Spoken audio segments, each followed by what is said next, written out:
Good morning students. Today we start new topic concurrency of lines. Chapter 10 straight line हमने शुरू किया हुआ है, उसके अंदर कंकरेंट लाइंस का हमने आज टॉपिक करना है. What do we mean by concurrent lines? Two or more lines passing through a single point, then the lines are said to be concurrent.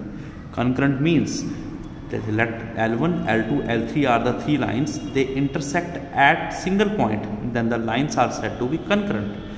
This means जो दो लाइंस का सोल्व करके intersection point आएगा वही intersection point third line के ऊपर भी लाई करेगा.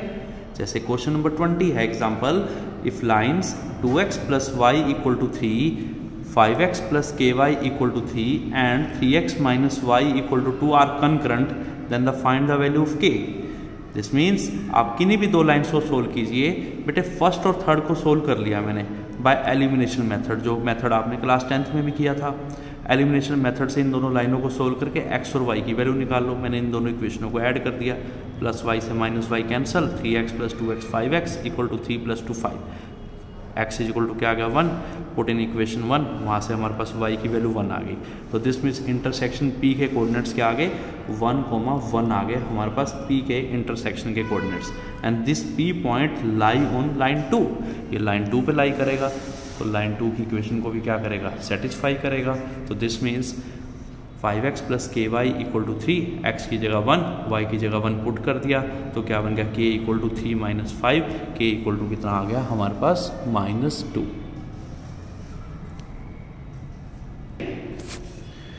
Miscellaneous exercise chapter 10 question number first important question है. Find the value of k for which line k minus 3 into x minus 4 minus k square into y plus k square minus 7k plus 6 equal to 0 is first part parallel to x axis, second part parallel to Y axis, third part line passing through origin.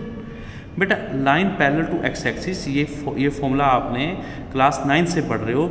Line parallel to x axis उसकी equation होती है y equal to constant. y equal to constant क्या होता है, line parallel to x axis. तो y equal to constant को हम लिख सकते हैं 0x plus y equal to constant, क्योंकि y इक्वल टू कॉन्स्टेंट है, x तो उस लाइन में है ही नहीं, तो 0x plus y equal to constant. इसका मीनिंग क्या हो गया कि कोफिशिएंट ऑफ x, देखिए कोफिशिएंट ऑफ x का जो कोफिशिएंट है वो 0 हो गया. कोफिशिएंट ऑफ x क्या हो गया, 0 हो गया. अब गिवन लाइन के अंदर देखिए x का कोफिशिएंट क्या है हमारे पास, k माइनस 3 है, तो k minus 3 equal to 0, k equal to क्या आ गया 3 आ गया. Second part line parallel to Y axis, अगर लाइन वाई एक्सिस के पैरेलल है तो इक्वेशन होती है x इक्वल टू कॉन्स्टेंट. तो उस इक्वेशन को मैंने लिखा x plus 0y equal to constant. लिख सकते हैं ना x इक्वल टू कॉन्स्टेंट को x plus 0y equal to constant. इसका मीनिंग क्या होगा, coefficient of y equal to क्या हो गया 0 हो गया.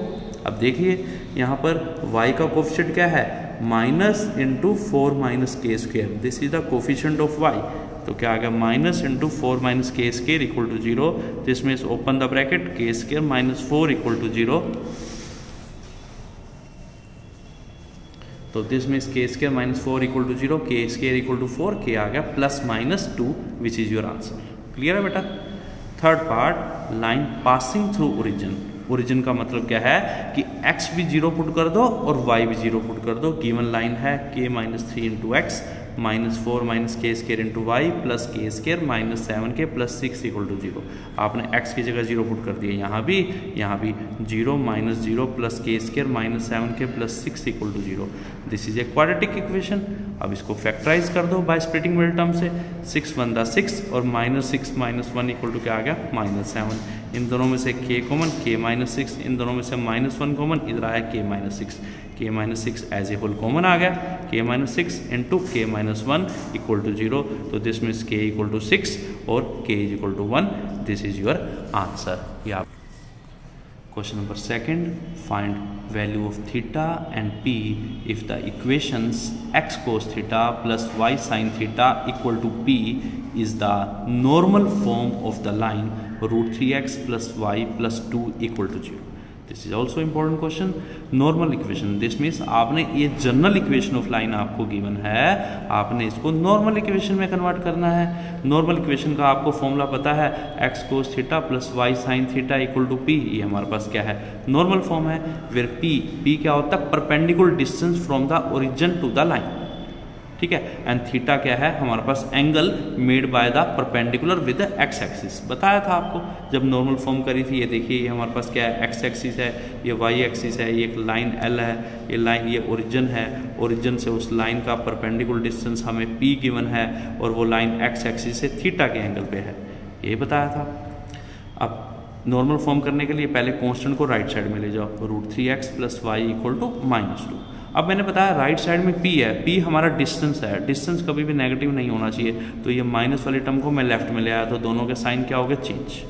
फिर मैंने कहा divide both side by root में x का कोफिशिएंट का होल स्क्वायर प्लस y के कोफिशिएंट का होल स्क्वायर। x का कोफिशिएंट क्या है, -√3 का होल स्क्वायर प्लस y का कोफिशिएंट क्या है, -1 का होल स्क्वायर का अंडर रूट। रूट में 3 + 1 √4 का अंडर रूट क्या आ गया, 2 आ गया। तो दोनों तरफ किससे डिवाइड कर दो, 2 से डिवाइड कर दो, -√3/2x -1/2y = 2/2। अब इस लाइन को कंपेयर करना है x cos theta plus y sin theta = p से कंपेयर करना है। जब मैंने कंपेयर किया तो cos थीटा कितना आ गया, -√3/2 और sin थीटा कितना आ गया, -1/2 और p कितना आ गया, 1 आ गया। अब आप देखिए sin थीटा और cos थीटा दोनों ही नेगेटिव हैं, साइन और cos थीटा दोनों नेगेटिव है, ट्रिग्नोमेट्री में पढ़ा है। दोनों नेगेटिव कब होते हैं, 4 क्वाड्रेंट है, आफ्टर स्कूल टू कॉलेज, और दोनों नेगेटिव हमारे किस में है, 3rd क्वाड्रेंट में है। दोनों नेगेटिव किस में है, 3rd क्वाड्रेंट में है, आफ्टर स्कूल टू कॉलेज। इसका मतलब थीटा हमारा 3rd क्वाड्रेंट का होगा। आपने थीटा की वैल्यू 3rd क्वाड्रेंट वाली लेनी है, तो इनमें से कोई भी ले सकते हो, साइन लेके या कोस लेके आप 3rd क्वाड्रेंट की वैल्यू निकाल लीजिए। अब इधर देखिए हमारे पास साइन थीटा = -1/2, -1/2 क्या होता है, साइन 30 डिग्री। 30 डिग्री को लिखा π/6। ये माइनस, अब देखो ये माइनस साइन थीटा है, अब मुझे इस माइनस की एडजस्टमेंट करनी है और 3rd क्वाड्रेंट में आंसर होना चाहिए।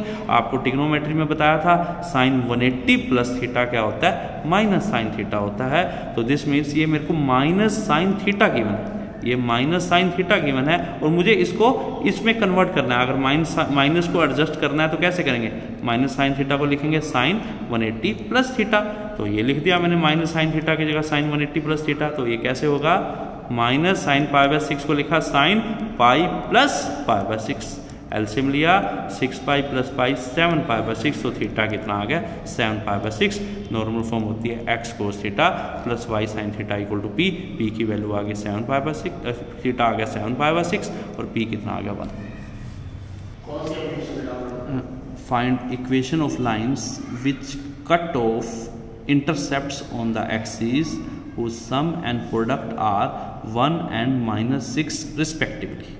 बेटे सबसे पहले तो आपको इस क्वेश्चन की स्टेटमेंट को पढ़ते ही पता चल गया कि एक कौन सी इक्वेशन लगनी है, which line which cuts of intercepts on the axis. इसका मतलब वो लाइन कोऑर्डिनेट एक्सिस पे पड़ी है, वो लाइन हमारी कोऑर्डिनेट एक्सिस पे पड़ी है, जिसमें x इंटरसेप्ट a है और y इंटरसेप्ट हमारा b है।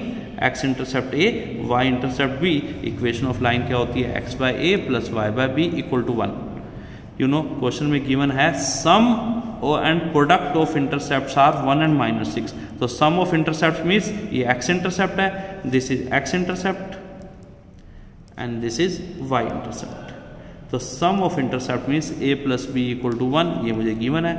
Sum of intercepts that is equal to a + b = 1 and product of intercepts हमें गिवन है that is equal to a × b = -6। अब इन दोनों इक्वेशनों को सोल्व करके a और b निकालना है। यहाँ से b कितना आ गया, 1 - a। b की वैल्यू पुट कर दी 1 - a, open the bracket a - a² = -6। सारी टर्म उस तरफ ले गए, a² - a - 6 = 0। अब मुझे इसका फैक्टराइज करनी है स्प्लिटिंग मिडिल टर्म से, 3 to the 6, तो -3a + 2a -6। इन दोनों में से a कॉमन आ जाएगा, इन दोनों में से 2 कॉमन आ जाएगा। तो a × a - 3 + 2 × a - 3 = 0। a - 3 as a whole common आ गया, a + 2 = 0। इधर a = 3 और a = -2। b की वैल्यू निकाल लो, 1 - a। a पुट कर दिया 1 - 3, b आ गया -2, b = 1 - a, 1 - -2, b आ गया 3। तो a भी आ गया, b भी आ गया। इक्वेशन ऑफ लाइन क्या है, x/a + y/b = 1। a और b की वैल्यू पुट कर दी, आपका आंसर आ गया। a अगर -2 है, b 3 है, तो x/-2 + y/3 = 1। ठीक है बेटा, ओके, अगर आपको कोई भी डाउट हो तो मुझे फ़ोन कर सकते हो, व्हाट्सएप कर सकते हो, लेकिन डेली प्रैक्टिस कीजिए और मुझे होमवर्क सेंड कीजिए। ओके बेटा।